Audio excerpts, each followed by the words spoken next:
Welcome to the most powerful video you'll ever watch.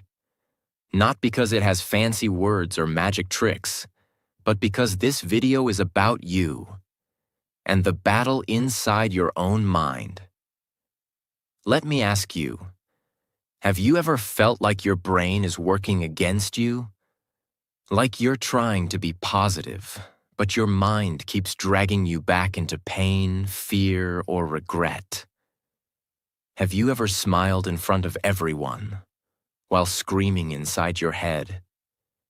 Have you ever laid in bed at night, thinking the same painful thoughts again and again, and you whisper to yourself, "Why can't I just stop thinking like this? Why do I always feel so low even when everything seems fine? What's wrong with me?" Let me tell you the truth. There's nothing wrong with you. You're not weak. You're not broken. You're not crazy.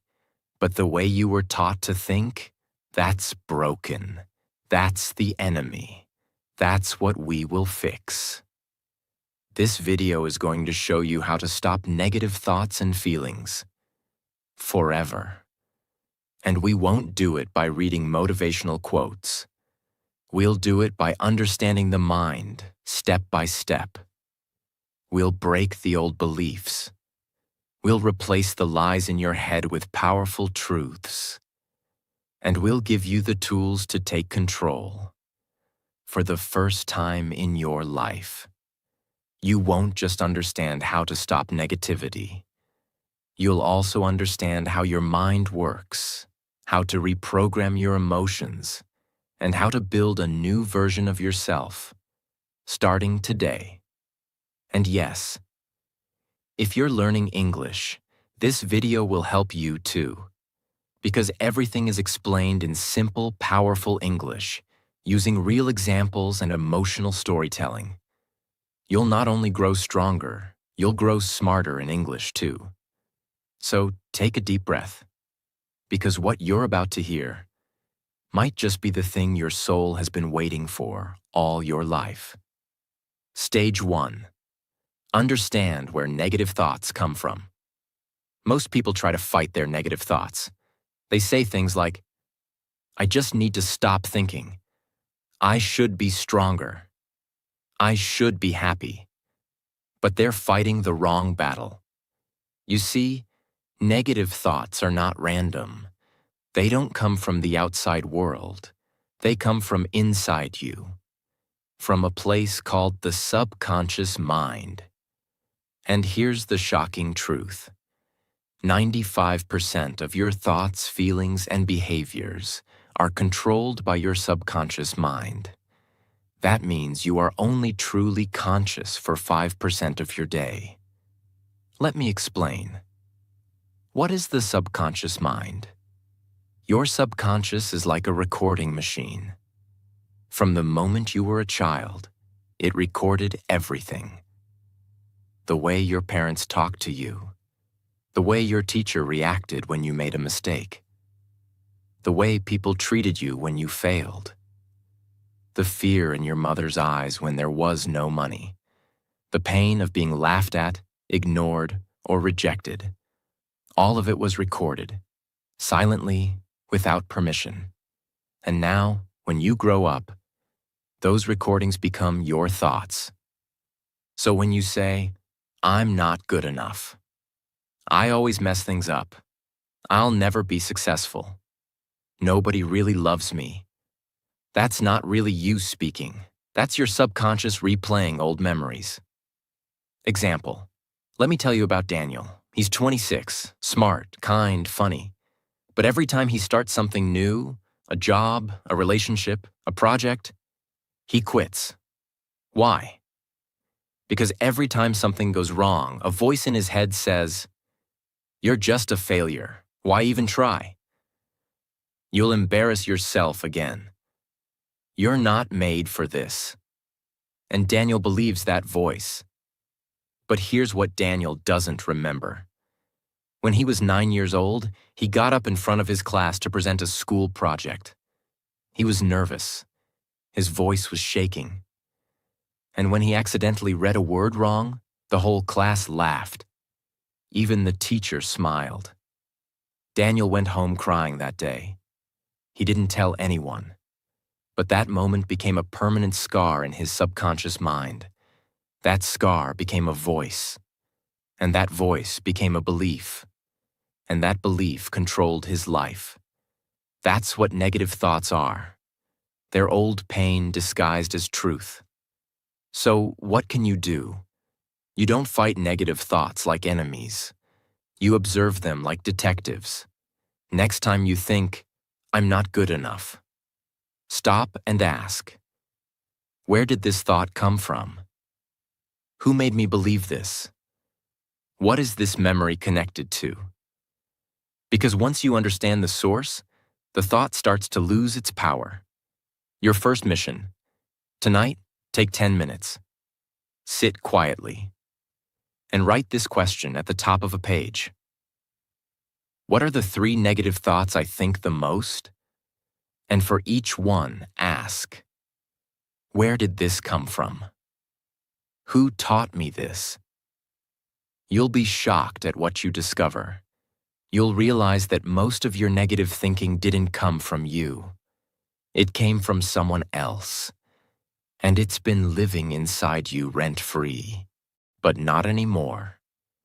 Because the moment you see the lie, you stop living inside it. You cannot fix your mind unless you understand it. You cannot silence your thoughts unless you trace their roots. And once you know that 95% of your thinking is just programming, you finally understand that you are not your thoughts. You are the one who can rewrite them. Stage 2. The invisible loops that trap you. You've heard people say, "I'm trying to be positive. I'm journaling. I'm doing affirmations." But still, they feel low. They feel like they're stuck in the same place no matter how hard they try. Same emotions, same pain, same anxiety. And they ask, why do I feel like I keep going in circles? Because they are. Welcome to the loop, the invisible mental trap that's been running your life behind the scenes. What is a mental loop? A mental loop is a pattern of thinking that feeds itself. It's like a song stuck in your head. No matter what you do, it comes back. You try to ignore it. It gets louder. You try to fight it. It fights harder. Let's understand the loop. Trigger. Something small happens. You get ignored. You make a mistake. You see someone else doing better. It triggers a familiar emotion: insecurity, fear, guilt. Thought.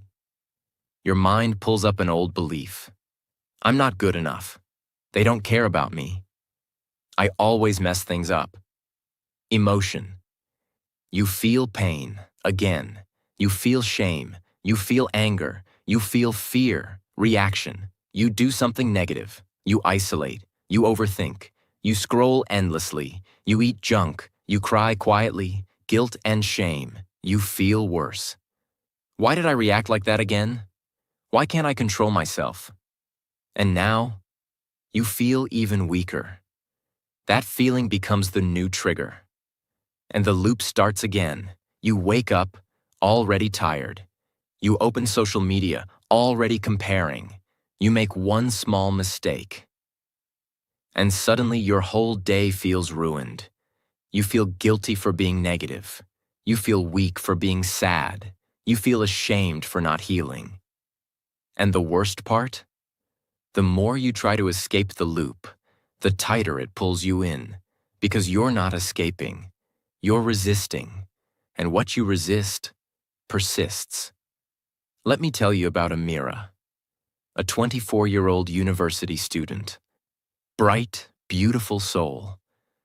But she was trapped in the darkest loop you can imagine. Here's what her day looked like. Wake up and look in the mirror. My face looks tired. Why am I so ugly? Go to university and see others laughing together. Why don't I have friends like that? Maybe I'm just not likable. Try to focus in class, but one small mistake in front of others. Great, now they think I'm stupid. Go home, open Instagram. She's so pretty, she's so confident. Look at her boyfriend. Lay in bed at night and cry, but quietly, so no one knows. And here's what's tragic. None of these things were real threats. They were mental traps. But Amira's loop was so tight she didn't even realize it was a loop. She thought it was reality. The loop makes you believe that the pain is your fault. It makes you feel ashamed of being emotional, guilty for feeling broken, weak for needing help. So instead of escaping the loop, you build a home inside it. You start saying, "This is just who I am. I'm just a negative person. I'll always be like this." And that is how people stay stuck for years. You don't break a loop by fighting the thought. You break the loop by breaking the pattern. That means interrupting the cycle at the weakest point. So what's the weakest point? The reaction. Let me explain. You can't always control the trigger. You can't always stop the thought. You can't immediately change the emotion. But you can always choose your reaction. Let's go back to Amira. She kept reacting to her thoughts with tears and scrolling. One day she learned something simple from a therapist. When the thought comes, don't respond, don't feed it. Just say, interesting thought, and walk away. So the next morning, when she looked in the mirror and the voice said, "You look terrible," she didn't cry, she didn't argue, she didn't say anything.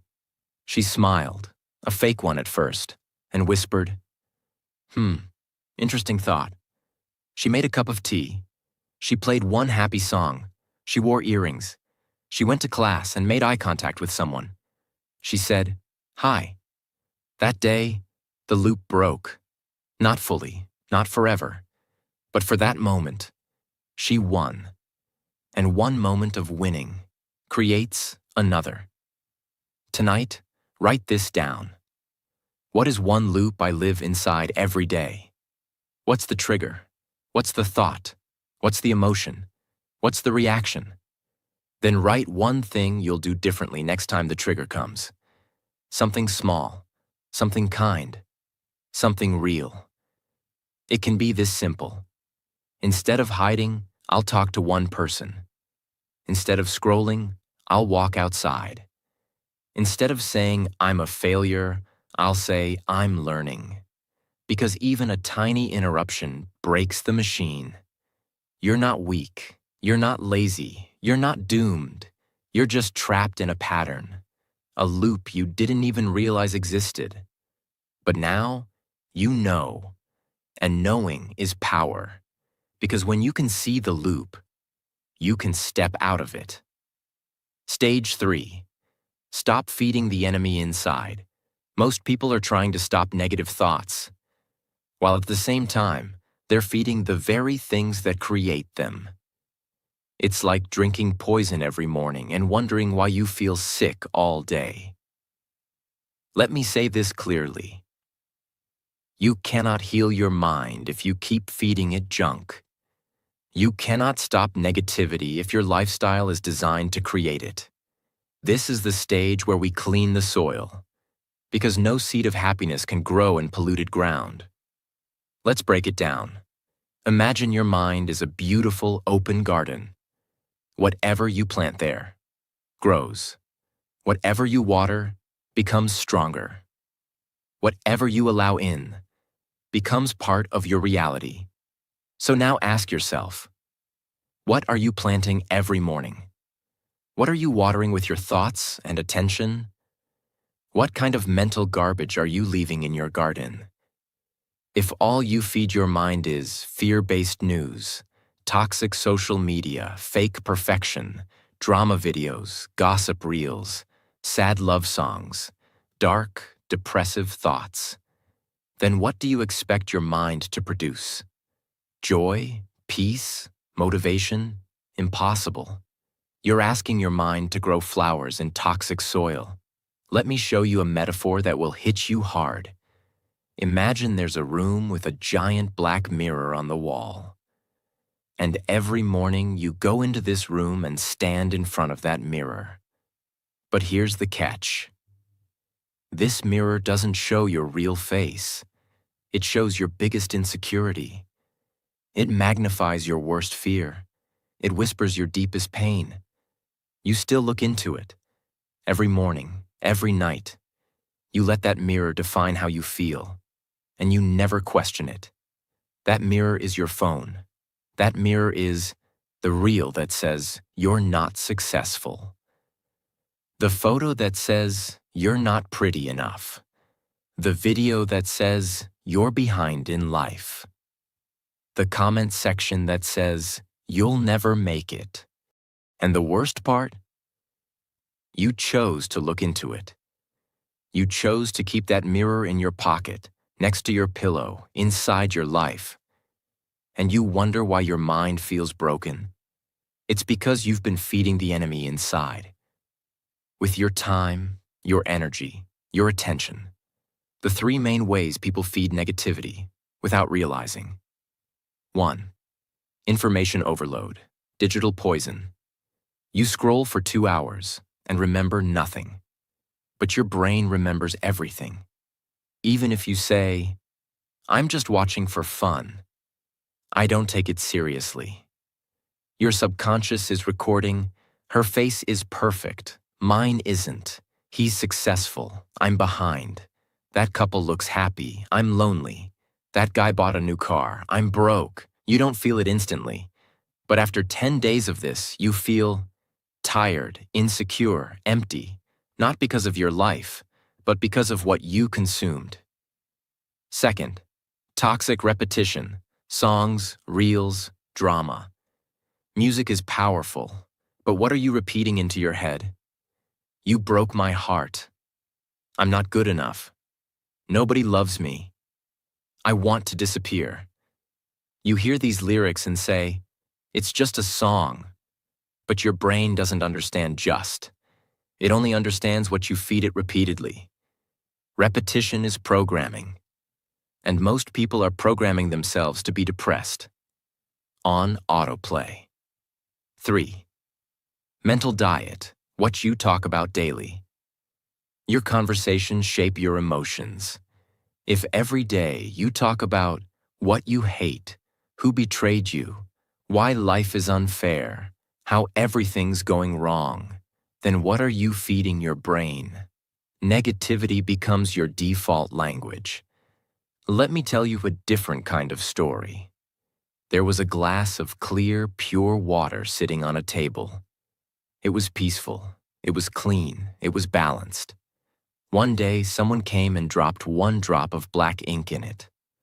The water changed a little, but still looked okay. Next day, another drop, then another, and another. Slowly, the water became darker. Not because it was evil, but because it was being fed poison, one drop at a time. This is your mind. Your mind is that glass of water. And the ink is the content you consume, the words you repeat, the people you surround yourself with, the notifications you wake up to, the videos you binge before sleeping. You didn't become negative overnight. You were being dripped with darkness, silently. How to stop feeding the enemy. Here's what to do starting today. Clean your feed like your fridge. You wouldn't eat rotten food. So why watch rotten content? Unfollow pages that make you feel less than. Mute people who only post fake perfection. Delete apps if needed. Your peace is more important than staying updated. Replace, don't resist. Don't just stop watching bad content. Replace it with something that builds you. Watch real growth stories. Listen to calming or healing audio. Read one page of a growth book. Listen to people who speak truth, not just noise. Morning and night detox. The first 30 minutes after waking and the last 30 minutes before sleep are when your mind is most programmable. Use that time wisely. Don't scroll. Don't open reels. Don't start your day with comparison or chaos. Instead, breathe. Write 3 things you're thankful for. Speak 1 powerful sentence to yourself. Today, I protect my mind. Your mission. Today, write this question. What 3 things am I feeding my mind that are hurting me? Be honest. Then ask, what will I feed my mind instead, starting now? Small changes. Big transformation. Your mind is not broken. It's just been badly fed. You are not the darkness. You are the light that's been buried under years of mental noise. So stop feeding the enemy inside and start feeding your inner peace, inner strength, inner voice. Because your thoughts are seeds, and what you plant today will grow tomorrow. Stage 4. Clean your mental room daily. Let me ask you something simple. You brush your teeth every morning, right? You take a shower, change your clothes, maybe clean your room or wash the dishes. Because if you don't, your body smells, your home gets dirty, and you feel uncomfortable. But when was the last time you cleaned your mind? Not your Instagram, not your bookshelf, not your to-do list. I'm talking about the inside of your head, the mental space where you actually live. Because here's the truth. You don't live in your house. You live in your mind, 24 hours a day. And if you don't clean that space daily, you will be living in a home that feels heavy, anxious, noisy, painful, confusing. Even if your outside life looks fine, inside you feel suffocated. So today, we clean, not once, not when we feel depressed, not when we break down, but every single day, like brushing your soul. Let me take you deep. Let's break a myth. Negative thoughts don't only come from trauma, they come from accumulation. Just like dust settles on your furniture even if you don't open windows, mental dust collects in your mind from life itself.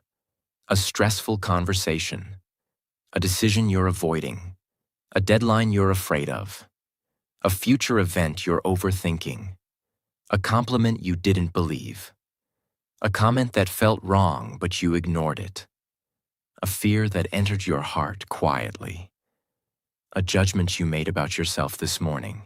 You didn't choose this, but it landed, and now it's in your space. So if you don't clean it, it piles up. Here's what happens when people don't clean their mental space. Stress builds up in layers, but you ignore it. You feel more irritated than usual. Little things make you angry. You become emotionally sensitive. One sentence can break you. You feel tired without reason, because your mind is overloaded.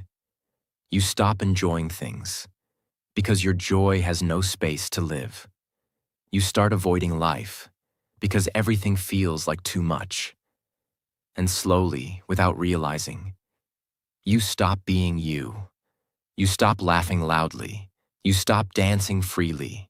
You stop speaking confidently. You stop trusting your ideas. You stop dreaming. Not because you're weak, not because you're lazy, but because your mental room is full of unprocessed emotion. Imagine a small room with 100 open cardboard boxes. Each box contains something from your mind. One has a painful memory. One has your unfinished goals. One has your financial stress. One has a conversation you're avoiding. One has your fear of rejection. One has a thought you had at 3 a.m. One has your guilt. One has your secret self-doubt. Now imagine trying to sit and relax in that room. You can't. There's no space to breathe. This is what your mind becomes when you never pause to clean it. Here are 6 powerful, fresh, non-repetitive daily practices to clean your mental room. They require no app, no therapist, no external help. Only you, your intention, and your inner awareness. 1. The thought shelf method. Mentally put thoughts aside. When your mind is overwhelmed, you don't need to solve every problem immediately. You just need to make space. So imagine your mind as a shelf. And when a thought keeps repeating, you gently say, "This doesn't need to be solved right now. I'll place it on the shelf. It'll wait." You're not ignoring the thought. You're giving it a home so it doesn't float around. This stops your mind from replaying the same thoughts over and over like a broken CD. 2. Temperature check, emotional awareness reset.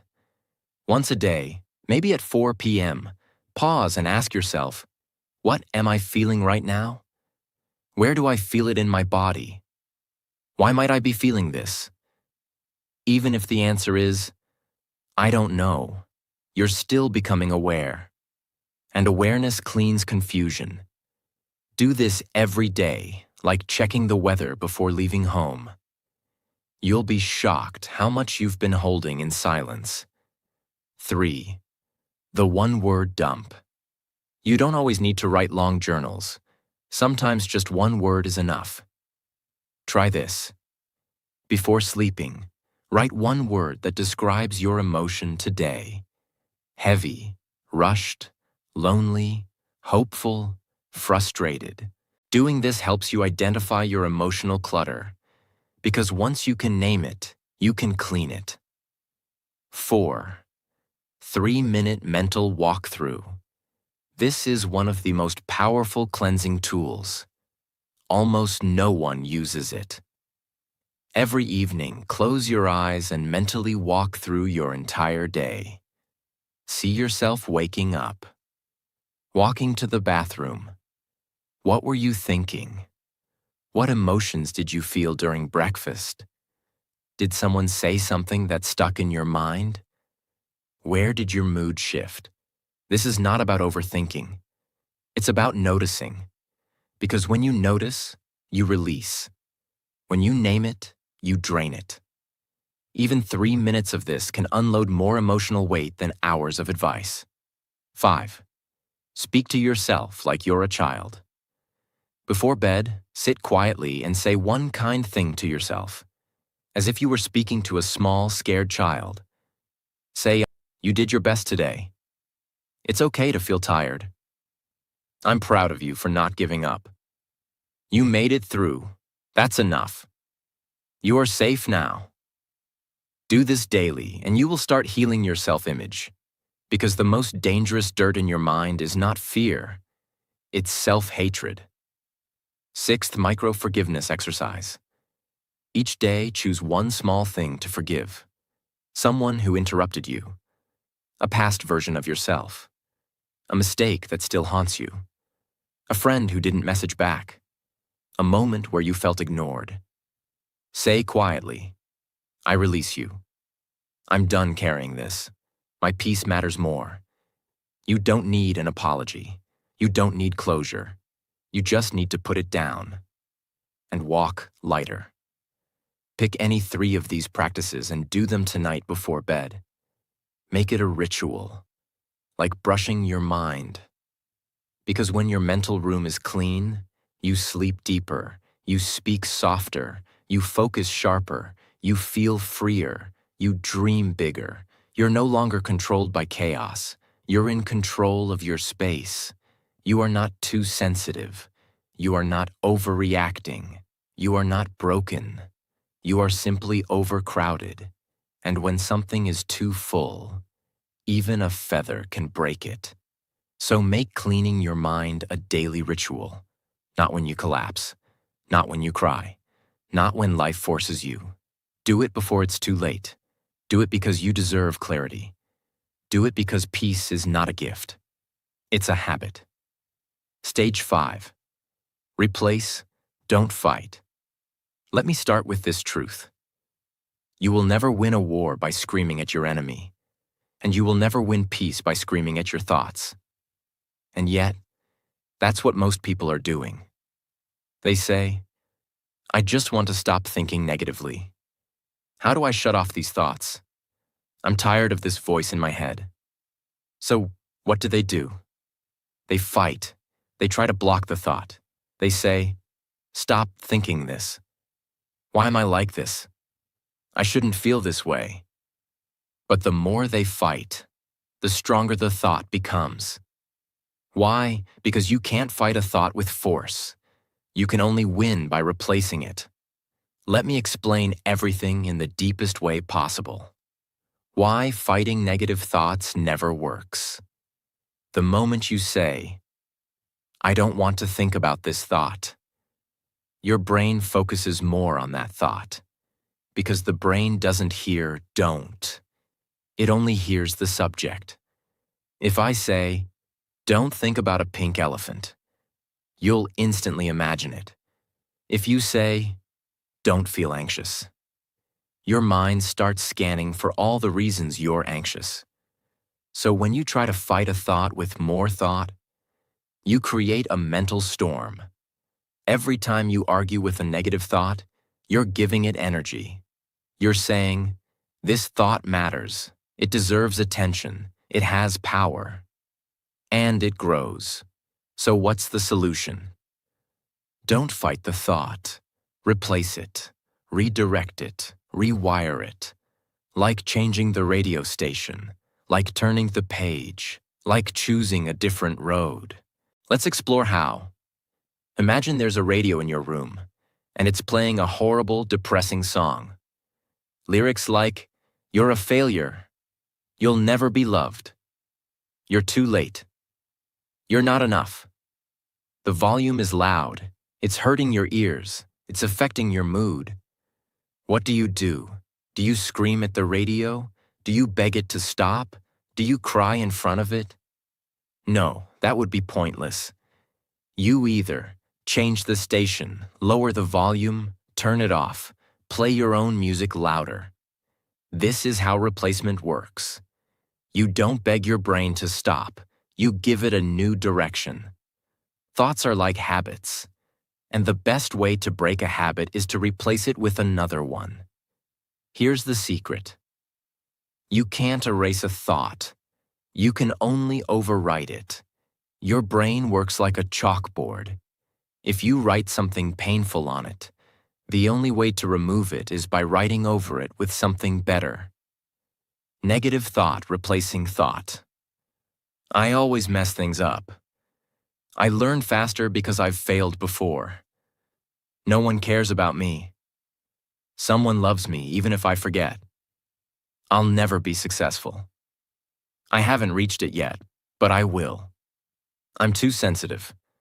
I feel deeply, and that's a strength. What if I fail? What if I succeed? You're not lying to yourself. You're redirecting the spotlight. And when you repeat the replacement often enough, it becomes the default voice in your head.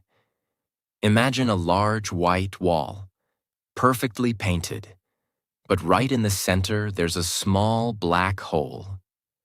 Most people walk past the wall and never notice it. But one person stops and stares. They can't stop looking at the hole. They ignore the beauty of the wall. They start thinking, why is there a hole? Will it get bigger? Did I do something to cause it? I hate this hole. Soon that small black hole becomes their entire world. But the hole never changed. Their focus did. This is how negative thoughts work. They're tiny holes in a wall of beauty. But if you focus on them long enough, they become your entire reality. You don't need to fix the hole. You need to step back and see the whole wall. That's what replacing thoughts does. It pulls you away from the hole and shows you the bigger picture again. These methods are not affirmations. They are replacement tools backed by real brain science and habit rewiring. The reversal technique. Flip the fear. When a scary or painful thought comes, ask, What's the opposite truth that could also be real? Example, I'll probably fail this interview. I might surprise myself and do better than I expect. You're not lying. You're giving your brain a new option to consider. That creates hope, and hope reduces fear. The so what method. Cut the drama. Many negative thoughts are dramatic. What if I say something wrong? What if I lose this chance? Instead of feeding the panic, say, so what if I do? Would I still be alive? Could I still grow? Would I still matter? This reduces the emotional weight and makes space for logic. The upgrade method, version 2.0 thinking. When a negative thought appears, imagine you're updating your brain's software. You're not deleting anything, just installing a better version. Original, I can't do this. Update, I'm figuring it out. Original, I'm not ready. Update, I'm becoming more ready every day. This makes your brain feel safe while moving forward. Write down the 3 most common negative thoughts you've had this week. Then write down one powerful replacement for each one. Put them on a sticky note. Say them every morning. And repeat them anytime the old thoughts try to come back. Because your brain believes what it hears often. Train it. Don't fight it. You were not born to live with a storm inside your head. But you cannot stop that storm by screaming at it. You can only change the weather by changing the forecast. That means replacing fear with possibility, replacing shame with growth, replacing doubt with progress. Because your mind is not broken. It's just been playing the same tape for too long. And now, it's time to change the music. Stage 6. Talk to yourself like someone you love. Let's begin with a painful question. If someone else talked to you the way you talk to yourself, would you still be friends with them? Think about it. What kind of words do you say to yourself when you fail, you make a mistake, you forget something, you feel tired, you cry, you get rejected? You don't say, it's okay, you're human, you'll try again. No, you say, you're so stupid. Why do you always mess things up? Nobody cares. You're such a burden. I hate myself sometimes. I'll never get it right. And the tragedy is, if someone else said that to you, even once, you'd probably walk away. But you say it to yourself, every day, and you can't walk away from your own mind. So what happens? You live inside a house where you're constantly verbally abused by your own voice. Most people have an inner critic, but for some, it becomes an inner bully. That voice does not guide. It attacks. It says, you're always behind. You're not as good as them. You're weak. You're ugly. You're lazy. You deserve to be alone. Now imagine this scenario. A 7-year-old child comes to you. They say, I made a mistake today. I feel bad about myself. I think I'm not good enough. Would you scream at them? Would you say, you're an idiot. You'll never be anything. Nobody likes you. Of course not. You would hug them. You would look into their eyes and say, it's okay. We all make mistakes. You are still worthy. Let's try again tomorrow. So why don't you talk to yourself that way? Because somewhere along the way, you learn to treat yourself with cruelty instead of compassion. And that must change. Today. Imagine your mind is a garden, and your self-talk is the gardener. Every word you say to yourself is either planting a flower, pouring water, or cutting the roots. If the gardener keeps saying, this plant is useless, it's never going to grow. I hate this plant. Why are you so slow? then even the most beautiful flower will wither. But if the gardener says, "You're growing slowly, but you're growing," it's okay if today was tough. You don't have to bloom every day. I believe in you. Then even the weakest plant finds the courage to stand tall again. Your self-talk is the water, the sunlight, the air of your inner world. And how you speak to yourself decides whether you wither or rise. Let's be clear. Negative self-talk is not harmless. It creates real damage. It damages your confidence. It kills motivation. It creates shame. It breaks trust in yourself. It increases anxiety. It ruins relationships. It feeds depression. It makes you believe that you are the problem. And when you start to believe that you are broken, you stop trying to heal. You stop reaching for help. You stop believing in better. Not because better doesn't exist, but because your inner voice has convinced you that you don't deserve it. What if every time you made a mistake, instead of saying, "I'm so stupid," you said, "I made a mistake and I'm learning"?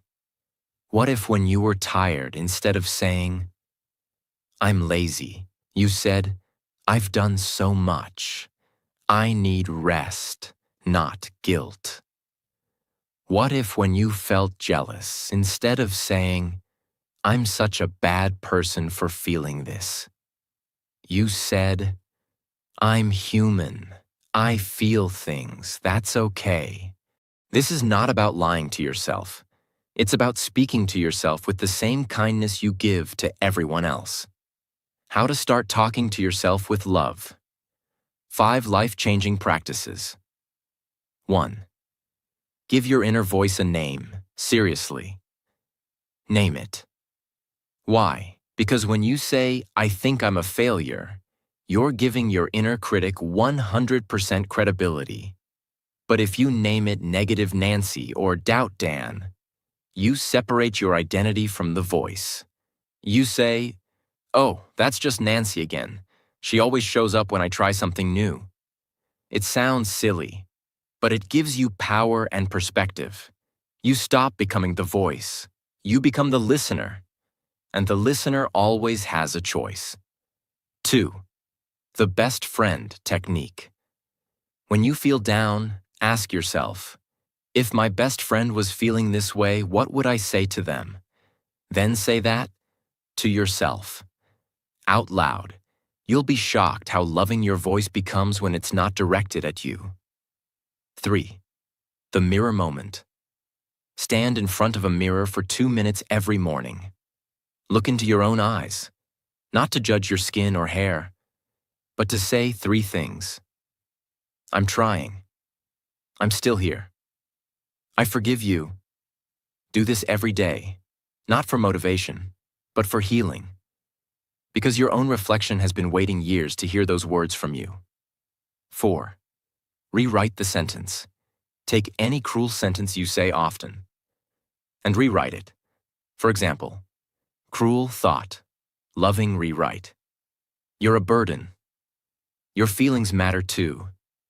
You're so dramatic. You're allowed to feel deeply. You're always messing up. You're learning like everyone else. Nobody wants you. You're still learning how to love and be loved. You're weak. You're carrying so much and still going. Print it, post it, say it. Your inner child is still listening. 5. Forgive yourself daily. Yes, daily. Not once a year. Not once when you make a big mistake. Every single day, before you sleep, whatever I did wrong today, I forgive myself. Whatever I said, forgot, overreacted to, I'm still learning. I will not carry this shame into tomorrow. Because guilt does not make you grow.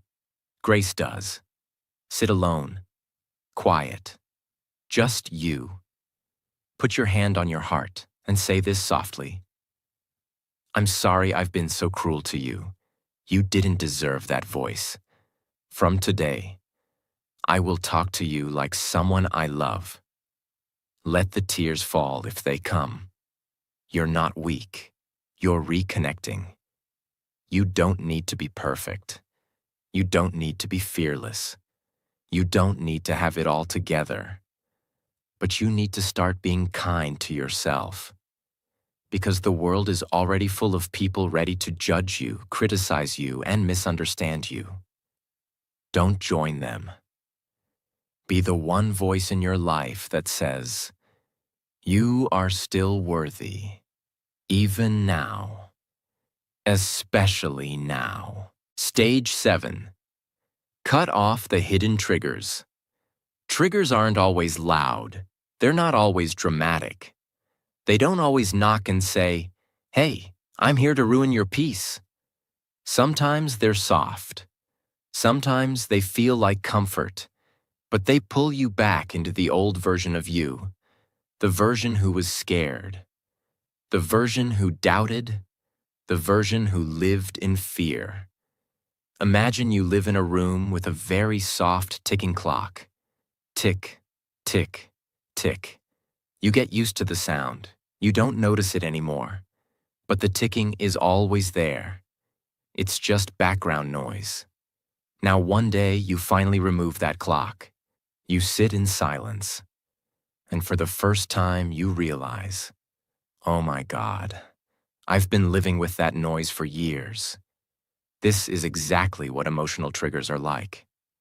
You don't notice them anymore, but they're there, ticking in the background of your life. A certain person's presence, a toxic group chat, a smell, a routine, a ringtone, a hairstyle, a habit, a place, a social obligation, a monthly reminder, even your bedroom setup. You wonder why you feel anxious. But you're still sleeping next to a memory of the worst version of you. You're still keeping open the door that trauma used to walk through. This is where people make the biggest mistake. They think, I shouldn't have to cut people off. That's harsh. I should be stronger than this. It's not fair to avoid everything that makes me uncomfortable. But listen closely. Healing is not about proving how strong you are. Healing is about protecting your energy so you don't keep bleeding internally. If a wound is fresh, you don't go running through a dusty field. You bandage it. You give it time. You avoid what could infect it. What you might need to cut off. The nice but draining friend. They don't insult you. They don't attack you. But every time you talk, you leave feeling smaller. They subtly compete. They dismiss your emotions. They always bring up your past. Let them go. The unspoken expectations. The image in your head that says, I should be doing better by now. I should be more successful. I should be married. I should be happy. That voice isn't motivation. It's a disguised mental whip. Cut it off. Not your dreams. Just your timeline. Your emotional home. Some people live in anger, not because they like it, but because it's familiar. Some live in sadness, some in fear, some in guilt. It's what they know. It's where they return every time something goes wrong. You need to build a new emotional home. Start asking, what emotion do I default to when I'm overwhelmed? Then ask, who taught me that emotion was normal? You'll often find it wasn't even yours. It was passed down, given to you. You were just renting it for so long, you forgot you could move out. Write a list called, Things That Silently Pull Me Back into Darkness. Then write 3 columns. What is it? Why does it affect me? What will I do to protect myself from it? Don't feel guilty. This isn't rejection. It's self-respect. You can't become the next version of you if you keep entertaining the people, patterns, and places that made you question your worth. You're not weak for needing space. You're wise for choosing peace over pride. You don't owe the past another visit. You owe your future a better foundation. If a plant isn't growing, you don't blame the seed. You change the environment. You protect what's blooming. And now that you've done the work of removing the darkness, it's time to do the most powerful thing of all. Turn your pain into power. Stage 8. Turn pain into power. Let's end this series with the most emotional and unforgettable stage. Because if you're watching this, you've been through something. You've cried quietly. You've questioned your value. You've battled storms no one saw. You've tried to be strong for everyone else, even when you were breaking inside. But now, it's time to take everything you've survived and use it. You've been told, let it go. Move on. Forget about it. Don't think about the past. But healing doesn't mean forgetting. Healing means finding meaning inside what broke you. It means saying, that hurt me, but I'm still standing. And I will build something powerful from this. Pain doesn't have to be the villain of your story. Pain can become the starting point of your transformation. There's a beautiful Japanese art called kintsugi. When a ceramic bowl breaks, they don't throw it away. They don't try to hide the cracks.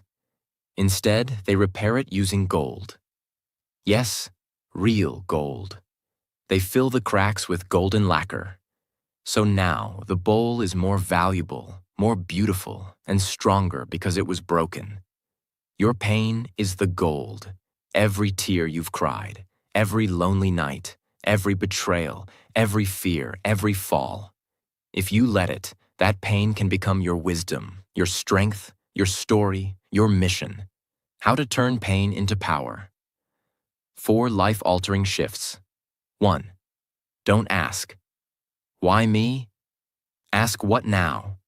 You may never get the full answer to why life hurt you the way it did, but you always have the choice to ask, now that I've been through this, who do I want to become?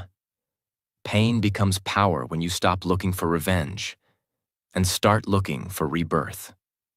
2. Transform the emotion into expression. Every emotion is energy, and energy can't be destroyed, but it can be redirected. Turn anxiety into art, loneliness into leadership, anger into boundaries, sadness into storytelling, fear into fuel. The world doesn't need more perfect people. The world needs people who say, here's my scar, and here's what I did with it. 3. Use your pain to help one other person. If you feel stuck, lost, confused, go help one person who's feeling what you once felt. You don't need a degree. You don't need a platform. You don't need a solution. You just need to say, I've been there too, and I see you. That moment of connection, that's healing, for you and for them. Pain multiplies in silence, but it dissolves in shared humanity. 4. Build your identity around your survival, not your suffering.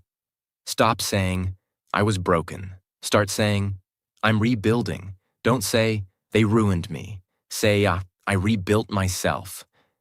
Because if pain is a fire, you are the gold that survived the flame.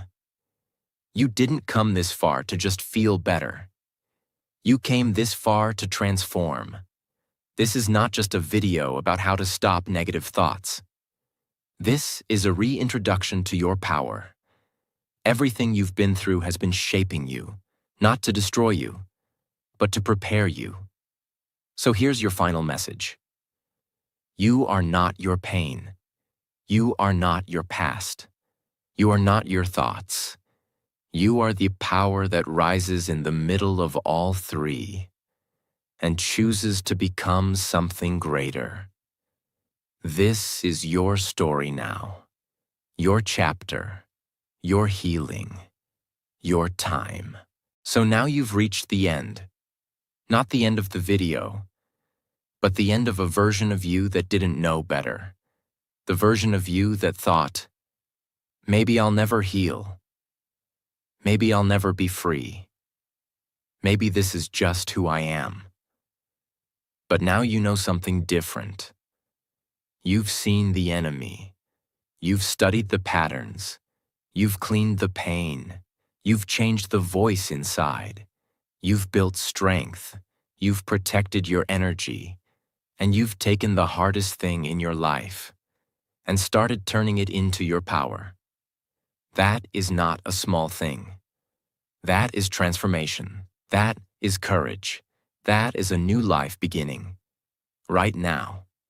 And if nobody told you this today, let me say it clearly. I am proud of you.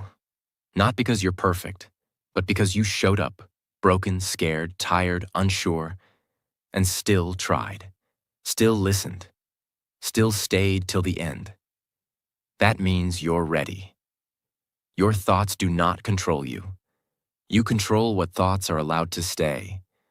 You control your healing. You control your pace. You control your story. And if you keep showing up like you did today, your life will never be the same again. Because small steps, repeated with love and honesty, become powerful lives. You are already on the way. If this video touched your heart, if it made you feel seen, understood, stronger, then I invite you to do one simple thing. Subscribe, so you can keep learning, keep growing, and keep healing. Because this channel is not just about videos, it's about transformation. It's about turning English learning into emotional strength, and turning emotional strength into a better life. We speak slowly, clearly, deeply. So even if you're still learning English, you'll never feel lost here. Here, you'll be understood. So subscribe, turn on the bell, and join this journey. You belong here. And this is just the beginning. Thank you for watching. Thank you for staying. Thank you for fighting. I believe in you. Now go and become the person you were always meant to be.